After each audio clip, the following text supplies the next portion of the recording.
Hello everyone, this side Hiten and I'm a first year student at Sri Ram College of Commerce pursuing economics honors. So guys, in this video I will be asking SRCC students about their strategy which they followed during their journey and how did they tackle CUT and board examination. So let's start with their introduction and what course they are pursuing. So starting with you. Hello everyone, this is Umang Saini. I am pursuing economics honors from SRCC. I am a first year student. I am his bachelor. Hello everyone, I am Gaurav and I am pursuing economics and I am his graduate as well. Okay so शुरू से शुरू करते हैं. जब आपके CUT announce हुआ था, CUT 2021 में अनाउंस हुआ था, राइट? सो उससे पहले you were preparing for boards. तो क्या स्ट्रैटेजी आपने बोर्ड एग्जामिनेशन के लिए फॉलो करी है एंड कौन कौन से यूट्यूब चैनल को आपने फॉलो करे थे? Can you tell? तो जैसे हमारी 12th शुरू हुई थी अप्रैल 2022 में. तो जैसे जब 12th में नए नए बच्चे आते हैं तो उनको बहुत शौक़ रहता है पढ़ने का. तो मैंने भी वैसे शुरू करा था, पर वो फिर बीच में ढीले पड़ जाते हैं. तो अगर मैं अपना पर्सनली बताऊं तो सच में मैंने पढ़ाई जो सच में सीरियसली पढ़ाई शुरू करी थी वो दिसंबर एंड में करी थी. और फिर मैंने उस टाइम पे काफ़ी ज़्यादा लग के पढ़ाई करी, दिन रात पढ़ाई करी. उसके बाद फिर फेब में हमारे बोर्ड्स थे, फेब मार्च तक चले थे. तो साथ साथ जो उनकी छुट्टियाँ थी वहाँ भी पढ़ाई मेरी सिलेबस चल ही रहा था. पर ऐसा नहीं करना चाहिए, आपको सिलेबस पहले ही कंप्लीट करना चाहिए. और CUT की प्रेप भी आप पहले से शुरू कर सकते हो. जैसे कि हमारे अगर कॉमर्स विद मैथ्स की बात करूँ तो जो दो सब्जेक्ट होते हैं, इकोनॉमिक्स और BST, तो ये थ्योरेटिकल सब्जेक्ट्स होते हैं. और इको के दो पार्ट होते हैं, मैक्रो और इंडियन इको. तो जो इंडियन इको होता है और जो BST होता है, इसके लिए आप क्या प्रिपेयर कर सकते हो? NCERT आप बहुत अच्छे से कर सकते हो. NCERT क्योंकि आपके जो CBSE के बोर्ड एग्जाम्स होते हैं वो भी कवर हो जाएगा और CUT में भी ये सेम कवर हो जाएगा क्योंकि वहाँ ऑब्जेक्टिव टाइप होता है. और ऑब्जेक्टिव टाइप जो CUT का एग्ज़ाम हुआ था उसमें ऐसा हुआ था कि जो भी मतलब बुक में से कहीं से भी क्वेश्चन आ जाते हैं. तो आप जितनी बार भी NCERT को रीड करोगे, अच्छे से याद करोगे, वो उतना आपके लिए अच्छा रहेगा. और इंग्लिश की आप जो प्रिपरेशन जो लिटरेचर होती है वो तो करते ही हो. साथ में CUT के लिए आप उसमें जो ग्रामर होते हैं सब्जेक्ट वाइज हम बात करेंगे. तो फिर एक्चुअली मेरा जो क्लास 12 है थोड़ा लेट स्टार्ट हुआ था मेरे स्कूल में. वो अप्रैल की जगह मई में एक्चुअली सही से स्टार्ट हुआ था. तो फिर मैं थोड़ा लेट प्रिपरेशन हुआ, लेकिन सीरियसली मैंने पढ़ाई वैसे लगभग सितंबर के महीने में सही से चालू किया था. अगले महीने मिड टर्म्स थे, लेकिन दिसंबर एंड तक ऑलमोस्ट मेरा सारा सिलेबस कवर हो गया था. तो एक क्वेश्चन रहता है बच्चों को कि क्या जनरल टेस्ट नेसेसरी है टू गेट इनटू SRCC? क्या जनरल टेस्ट देना ज़रूरी है? क्या कहना है आपका उस बारे में? देखो, चाहे SRCC बैचलर्स के लिए दो कोर्स ऑफर करता है, BCom और इकोनॉमिक्स ऑनर्स. तो इनके आप जो मिनिमम एलिजिबिलिटी देखोगे तो वहाँ पे GT जो जनरल टेस्ट होता है उसकी कोई रिक्वायरमेंट नहीं है. आपका एक लैंग्वेज होना चाहिए और 3 मेन डोमेन होने चाहिए, जिसमें से GT कोई कंपल्शन नहीं होती है. इनफैक्ट इकोनॉमिक्स से तो इकोनॉमिक्स ही कंपल्सरी नहीं है. तो क्या बच्चों को जनरल टेस्ट देना चाहिए क्या, ताकि उनका मैक्सिमम ऑप्शंस लाइक कोर्सेज होते हैं वो इंक्रीज हो जाए? ताकि like there are some colleges like Shaheed Sukhdev, उसमें भी जनरल टेस्ट रिक्वायर होता है. तो क्या बच्चों को GT देना चाहिए या फिर नहीं देना चाहिए? क्या आपको ओपिनियन करें इस बारे में? मेरे को लगता है दे देना चाहिए. जनरली GT बहुत ज़्यादा डिफिकल्ट नहीं रहता है. GK वगैरह थोड़ा सा, करंट अफेयर्स थोड़ा सा पढ़ना पड़ेगा. बाकी रीजनिंग तो थोड़े टाइम में सही कर सकते हैं. तो मेरे हिसाब से दैट डिपेंड्स कि आपकी सोच क्या है, आपको कहाँ जाना है. अगर आपको BMS करनी है शहीद सुखदेव से या और किसी कोर्स में जाना है जिसमें रिक्वायरमेंट होती है तो आप प्रिपरेशन करो. मैंने एज सच GT की कोई प्रिपरेशन नहीं करी थी, हालांकि एग्ज़ाम फॉर्म फिल कर दिया था और मैं एग्ज़ाम दे के आया था बिना प्रिपरेशन के. पर जो मेन सब्जेक्ट्स होते हैं आप उसको चूज़ करो और उस पर मेहनत करो. ओके, सो हम let's move to the individual subjects. तो सबसे पहले हम अकाउंट्स की तरफ चलते हैं. अकाउंट्स में आपने कौन कौन से यूट्यूब चैनल फॉलो करे और कौन कौन से स्ट्रैटेजी क्या आपके अकाउंट्स में जिसमें आपके अच्छे से बढ़ाए अकाउंट्स में? अकाउंट्स में एक तो मेरे टीचर स्कूल के काफ़ी अच्छे थे. और जैसे कॉमर्स वाले बच्चे तो सुनील पांडा और रजत अरोड़ा और पराग गुप्ता, इन सबको फॉलो करते ही हैं. और बाकी CUT के लिए मैंने अकाउंट्स को as a main subject choose करके उसके एज अ मेन सब्जेक्ट की तरह उसको प्रिपेयर नहीं करा था. मेरे पास और बाकी सब्जेक्ट्स थे तो मैं उस बेसिस पे आया हूँ कॉलेज. मेरा भी सेम. मैंने भी अकाउंट्स के लिए कोई प्रिपरेशन बिल्कुल नहीं की थी. मैंने बाकी सब्जेक्ट पे ज़्यादा ध्यान दिया. Okay, so let's move to other subject which is business studies. तो बिजनेस स्टडीज़ में क्या आपने स्ट्रैटेजी फॉलो करी और कौन कौन से यूट्यूब चैनल आपने फॉलो करे और MCQ आपने कहाँ से प्रैक्टिस करी?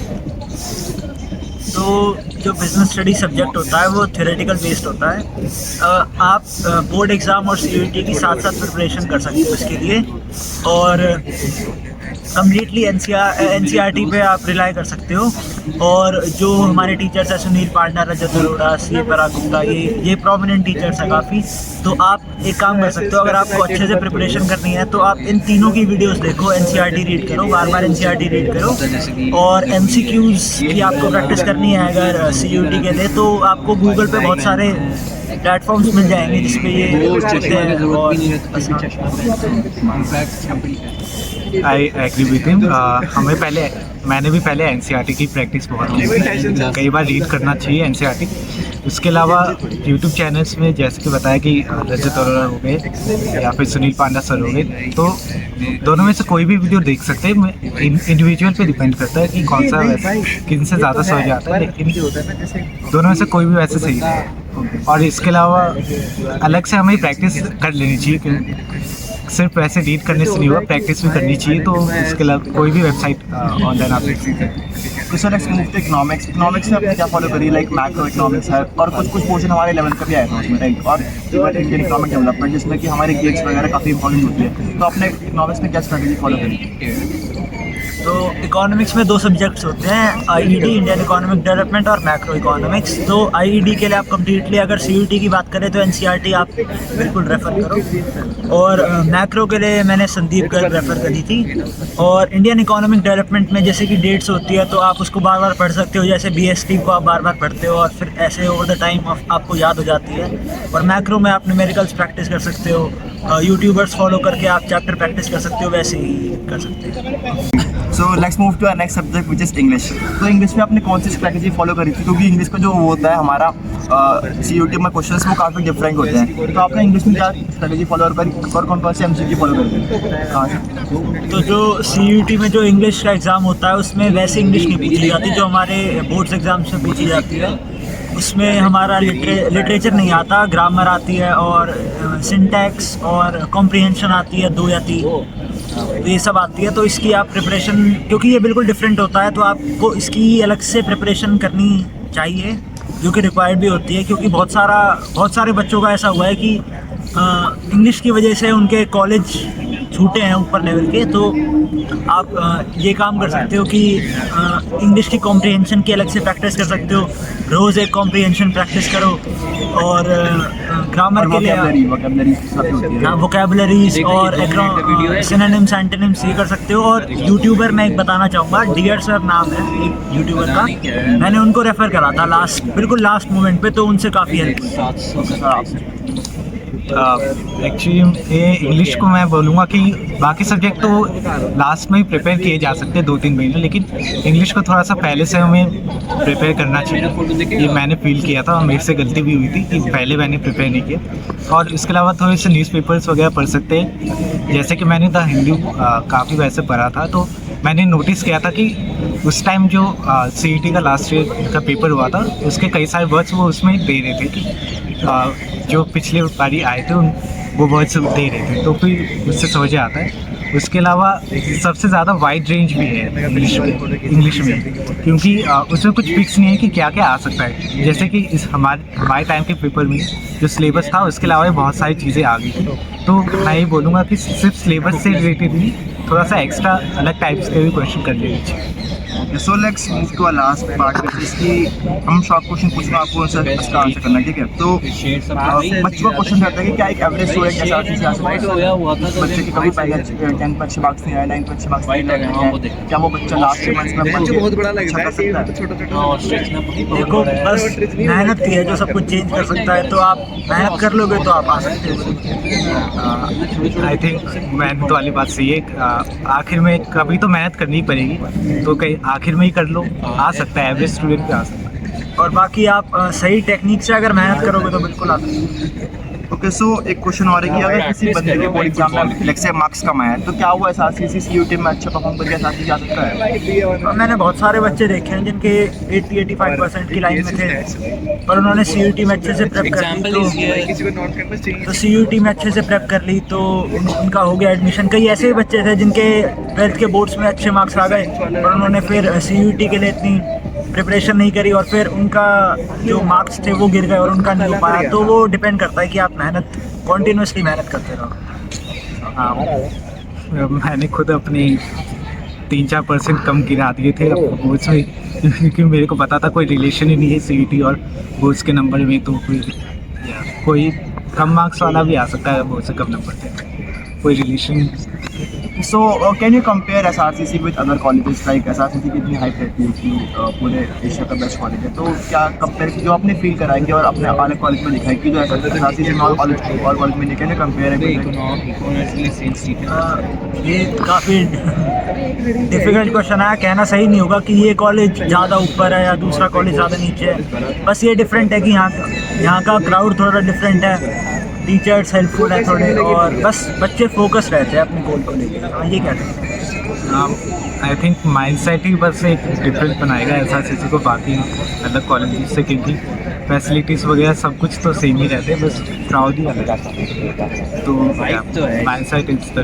So, can you tell me the best courses for Delhi University? Like सबको पता है खाली BCom और BCom सब इसके पीछे पड़े होते हैं, but can you tell me other courses जो कि एक बंदा फॉलो कर सकता है, उसकी प्लेसमेंट भी ठीक ठाक होनी चाहिए? देखो, DU में जो सबसे डिमांडिंग कोर्स होता है वो तो स्टैट्स ऑनर्स होता है, स्टैटिस्टिक्स ऑनर्स, इसके बाद इकोनॉमिक्स ऑनर्स और BMS, PFI, ये जो नए कोर्सेज आ रहे हैं ये भी होते हैं, और BCom ऑनर्स तो है ही अच्छा, और इसकी मेरे को और ज़्यादा इतनी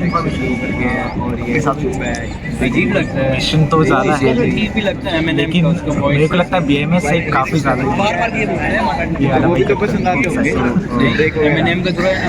वॉइस ठीक लगता है और फिर लाइक मैं समझ में आ Okay, so after getting into SRCC, like काफ़ी लोग सोचते हैं कि अब तो बिल्कुल पढ़ना नहीं पड़ेगा एंड काफ़ी मजे हैं, तो आपका क्या ओपिनियन है कि अगर मान लीजिए किसी बंदे ने मेहनत करके SRCC आ गया तो उसके बाद लाइफ कैसी रहती है, क्या कितना पढ़ना पड़ता, उसका क्या? तो जब मैं 12th में था तो मैं भी ये सोच रहा था कि कॉलेज में आने के बाद पढ़ना नहीं पड़ेगा, पर अब जाके रियलाइज़ हो रहा है कि जितनी स्कूल में मेहनत नहीं करी जितनी अब मेहनत करनी पड़ रही है। मैंने ये भी सोचा था कि बस स्कूल में पढ़ लो फिर कॉलेज में चिल है, जो कि हो नहीं पाया, अब तक भी चिल मोड तो वो ऑन हो नहीं पाया, और बस ये है कि मेहनत तो करनी पड़ेगी कहीं भी हो। मैंने भी यही सोचा था कि कॉलेज में थोड़ा कम पढ़ना पड़ेगा, लेकिन कई सारे लोग तो पहले सेमेस्टर के बाद पढ़ना चालू करते हैं, क्योंकि उनको पहले सेमेस्टर में होश आता नहीं है, तो एक्चुअली में सबको ही पढ़ना पड़ता है। तो उनका कहने का एक्चुअली SRCC बस एक स्टेपिंग स्टोन है, उसके आगे भी कई सारे कोर्स हैं, तो SRCC बस इनफ नहीं। तो बेसिकली इनका कहने का मतलब ये है कि नॉट जस्ट आपको CUET में मेहनत करनी है, उसके बाद भी अगर आप कॉलेज आते हो तो आपको भी काफ़ी पढ़ना पड़ेगा, and it's not that easy कि SRCC अगर आपकी प्लेसमेंट लगी जाएगी तो उसके बाद भी आपको काफ़ी मेहनत करनी पड़ेगी। तो लास्ट टिप क्या देना चाहोगे कि आप जो बच्चे CUET के लिए प्रिपरेशन कर रहे हैं? ये है सबसे मोस्ट इम्पॉर्टेंट थिंग, ये है कि आज ज़्यादा से ज़्यादा आप मॉक एग्ज़ाम सॉल्व करो, क्योंकि CUET हमारा ऑनलाइन मोड में होगा तो आपको उसकी प्रैक्टिस हो जाएगी। तो रोज़ आप अब से लेके जब तक CUET नहीं हो रहा तो रोज़ एक सब्जेक्ट का, जो भी आप 4 सब्जेक्ट चूज़ करते हो 4 या 5, तो रोज़ हर एक सब्जेक्ट का आपको मॉक प्रैक्टिस करना है, उसके आंसर्स देखने हैं, जो भी गलती हो रही है आपको उसको रेक्टिफाई करना है, और इससे आप जो एग्ज़ाम होगा, जो हमारा मेन एग्ज़ाम होगा, तब तक आप इतने परफेक्ट हो जाओगे कि आप परफेक्ट स्कोर भी ला पाओगे। अभी तो बोर्ड्स के एग्ज़ाम में ज़्यादा टाइम बचा नहीं है, तो फिर इस बचे टाइम में बोर्ड्स के एग्ज़ाम पर ध्यान नहीं देना चाहिए, क्योंकि सिलेबस ऑलमोस्ट सेम ही रहता है CUET के साथ। इसके अलावा जो है MCQ के लिए प्रैक्टिस कर सकते हैं, क्योंकि बोर्ड्स के साथ भी ओवरलैप कर ही जाएगा, तो CUET का ही प्रैक्टिस हो जाएगा, और इससे आपके मॉक टेस्ट के लिए प्रैक्टिस हो जाएगी। तो अभी current strategy. So guys, that's it for the video. If you like it, so guys, तो चैनल सब्सक्राइब कर देना, वीडियो को लाइक भी कर देना, और if you have any question तो guys कमेंट भी कर देना नीचे। ये बहुत बड़ा मिथ है कि कॉलेज में पढ़ना नहीं पड़ता, खासतौर पे SRCC में तो बिल्कुल नहीं चलेगा। यार वो वीडियो कमेंट कर ले। ठीक है भाई, नहीं इन्हीं का एग्जाम्पल दो भाई पहले। कहाँ बता पहला